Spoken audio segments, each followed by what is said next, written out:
I thought her play was terrible, really, for 2 sets, and Putintseva was fantastic. You know, it's 2 things happening at the same time, and it's made me decide.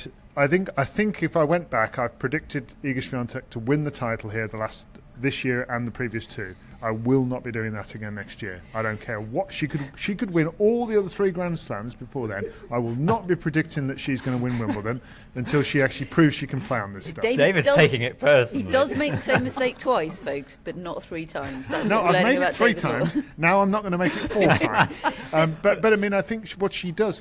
You know, so many players say that grass is no longer a specialist surface because they're all the same speed. She makes it look like a completely foreign surface.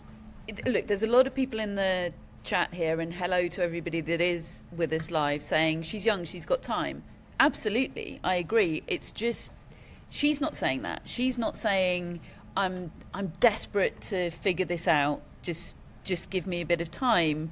You know, she was asked, how determined are you to figure this out and succeed here one day? And within the answer, she'd said, I'm determined at every tournament. Now, she is, and that's great, and that's why she's world number 1. But this is Wimbledon, you know? I just don't, and maybe this is British bias or romanticism from me, but I'm not sure she sees it that differently. I don't think she can, because of Roland Garros and the position of it in the calendar. I genuinely think the way she is wired.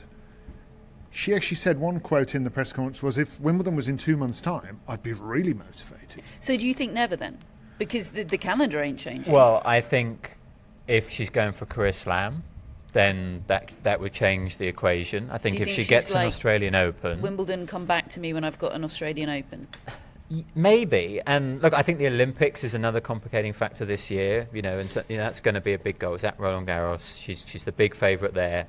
I think what's interesting is that 2022, I don't think she played a warm-up event between Roland Garros and Wimbledon, and she hasn't done it here either. Those are the 2 years with her streak. So in a way, I think it's kind of less in a way about what she does at Roland Garros, and more kind of in the build-up to Roland Garros. If she's constantly going deep in all those tournaments, playing them all, winning them all, I think she just finds herself, she needs a break after Roland Garros. Like, she's not going to do anything at Wimbledon, even if she then did play a grass court event in between, because she needs a break. But I think if generally her season has looked a bit different, like it did last year in 2023, she wasn't great between the Australian Open and Roland Garros. I don't think she was as kind of exhausted. So she did slip in that extra grass court event. And came here a little bit fresher. I know she just won Roland Garros, but she hadn't had this constant build-up throughout the entire season of constantly going deep at all these events. So I think the overall context of her season is sort of playing into her Wimbledon performances. But I also think there's a part of this where we are, as you said, this is a throwback. Like 20, 30 years ago, I don't think we would have felt quite so strongly about this. We are seeing things now through a different lens, a Serena lens, a big 4 lens. Like, I think it's okay if Swiatek needs some time to crack this. And I know that you'll say, like, she's not really even trying to crack this at the moment, but I think that might come in time. I really do. I'm the one here that didn't predict her to go deep in this tournament. It's more about what she's saying and the nature of the loss. Like, makes me wonder if she ever will. I agree with you that I think the Australian Open, once she gets that, it will change things. I also totally agree with your point before that, and sense an opportunity to make a point about 2-week-long 1,000 events, which I think are really contributing to the frazzling of these players. I really, really believe that's the case, and Swiatek is one of those that has pretty explicitly said that, hasn't she? Yeah, but I think the point David makes is interesting. Like, it'd be cool if she saw it as an opportunity to improve her game generally, because there are areas where you still think she could get so much better, and that would surely still help her on clay and on hard. Like, she doesn't really need help on clay. She's so clearly the best, and she's dominating with what she's got, and I think will continue to. But actually, if you look at her hard court record, okay, it's amazing on tour, but it's not actually been all that amazing at the slams. Okay, I know she won the US Open, but what was it, 4th round at last year's US Open, and then a couple of early-ish exits at the Australian Open in the last couple of years. Like, you feel like developing just her game generally, broadening it out to help her on grass, will also potentially help her on other surfaces. And if she could sort of see it through that lens, then maybe she would commit more to it. But I can't see things changing, certainly until she's maybe got an Australian Open, as I say, or just priorities change. And yeah, it just feels like this is going to be her for a little while.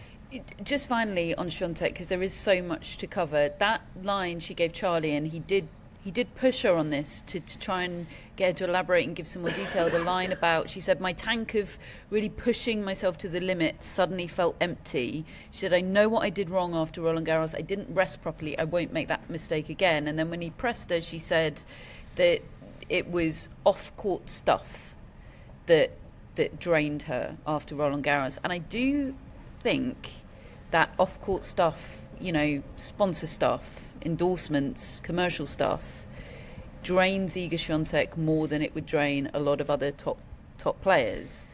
And that's going to be an interesting thing for her, because it's a clear move for her to become more commercial. I see her on a lot more things. When you land at Heathrow, there's a big picture of her on an Infosys billboard, isn't there? She's got the Lancôme sponsorship, and I think it's brilliant. Good luck to her.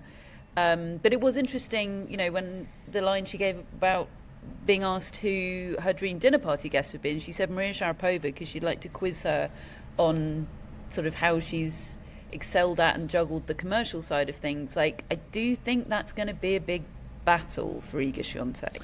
Yeah, and if that is what she's referring to with those lines, because initially when I was reading the transcript, I wondered whether it might be like, had she gone in the gym or something and done some physical stuff, but I got the same gist in the end as you did there, and her agent is Max Eisenberg, who is the long time and still is the agent for Maria Sharapova and Emma Raducanu, and I've heard him interviewed in the past talking about like defending her endorsements and saying, listen, we have a set number of days that we need to fulfill for those sponsors, but we really plan those so that they don't get in the way. That's the whole thing.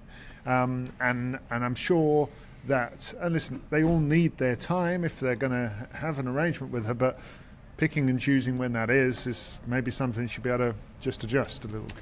Will Iga Swiatek win Wimbledon one day? One word.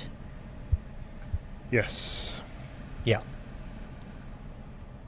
But I don't feel as confident today. But you won't be You've made picking that it. clear. You won't be Dave. picking it when she does. It'll be a No, surprise to you I won't. when it happens. I won't. I mean, not unless.